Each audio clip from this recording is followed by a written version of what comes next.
Then after the well was capped in mid-July, surprisingly, a lot of the oil started to dissipate faster than people expected. Now, it's only been a few weeks.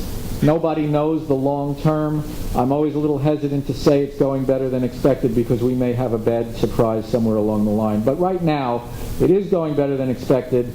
The horrible oiling that you saw with all the pelicans was a very small part of the Gulf.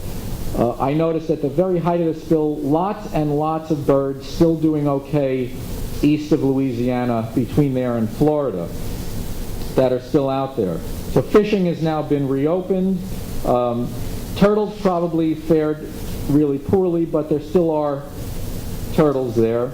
The Mississippi Delta, everybody was mainly afraid that the oil would come and destroy the marshes of the Mississippi Delta that are so productive and so important on a national scale. But the oil reached about 2% of the marsh, about 2% of the marsh.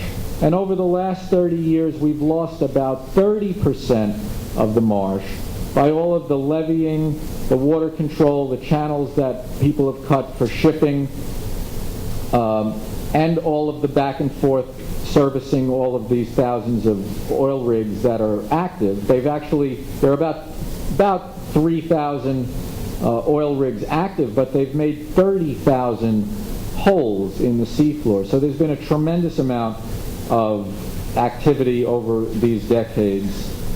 And the worst problems, in my opinion, are the unpreparedness for a blowout and these other things not related to the oil. The destruction and disintegration of the marsh, the dead zone, and the horrendous water quality coming out of the Mississippi. These things that really nobody cares about because they are happening continually and slowly, but inexorably they're doing vastly more damage than it looks like the oil will do. And people were describing the blowout as the worst environmental disaster in U.S. history because of all this oil that was getting away. And I would like to suggest that the worst disaster is not the oil that gets away. It's the oil that we take, burn, and run through our tailpipes and up our smokestacks that doesn't pollute part of the Gulf of Mexico. It changes the whole climate budget and the whole climate balance of the Earth. It's destroying the ice systems of the polar regions. It's destroying the coral reefs of the tropics. It's acidifying the oceans. That is the worst environmental catastrophe in history, and it's not because of the oil that gets away, it's the oil that we capture.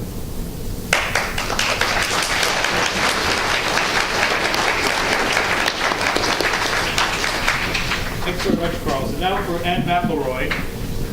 Okay, I'm not used to talking sitting down, so hopefully I don't fall out of this chair.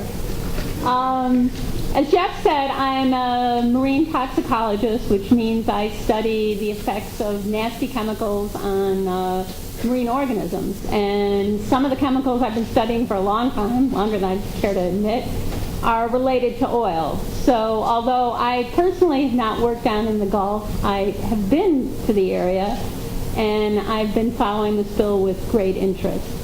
Now, as Carl said, you know, the pictures of the Gulf, the oiled pelicans, the turtles, you know, these poor birds flopping in the goop of oil is what everybody sees, and everybody says, oh, that's terrible, and it is, particularly for those poor unfortunate souls stuck in the oil.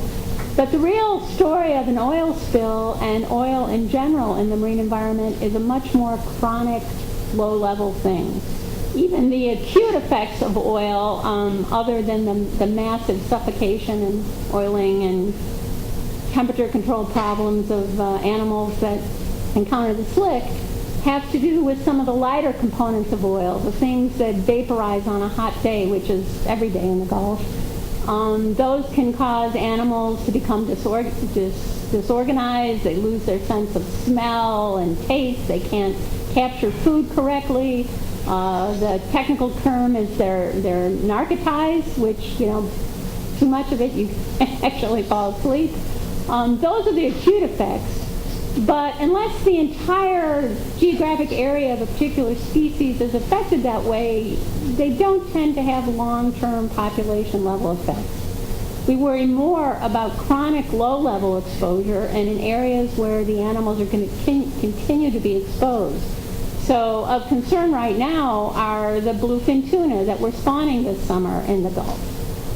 Very, very low levels of oil can cause developmental defects in fish eggs, particularly heart defects. They can't pump their blood correctly. And I know colleagues of mine are studying this, trying to see if there's going to be impacts on this population that unfortunately was there at the wrong time.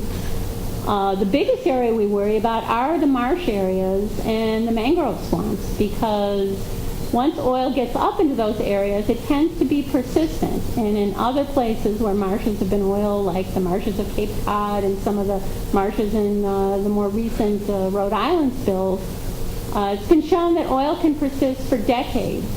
And animals living in, on, or near the sediment, or eating animals that live on or near the sediment can get exposed long-term, and there you can have long-term population level effects. Now, what was different about this oil spill is, as Carl said, we prepare for oil spills, tanker accidents at the surface. This was at the bottom of the ocean in very, very deep water. The previous blowout of the Ichthyosaur spill, the Ichthyosaur drilling platform off of Mexico, was in much shallower water. Huge amount of oil coming in at depth, and to try to keep it from getting to the shore in the marshes, which was probably a laudable effort, 1 million gallons of dispersants were applied, either on the surface or at depth. We know nothing about long-term effects of injecting dispersants in cold, deep, very high-pressure water like that. So one of the controversies that remains, even though there seems to be no surface oil left right now, is this subsurface plume. Some people say it's gone. Some people say it's there. Probably there somewhere. What it's doing to the animals in the deep part of the Gulf and how long it's going to be there is a big question that we don't have an answer to. And we'll be, I'm sure, hearing more and more about that. You might say, okay, what about the people down there? The National Institutes of Environmental Health has just recently announced a $10 million epidemiological study to examine long-term effects in the people who responded to this spill.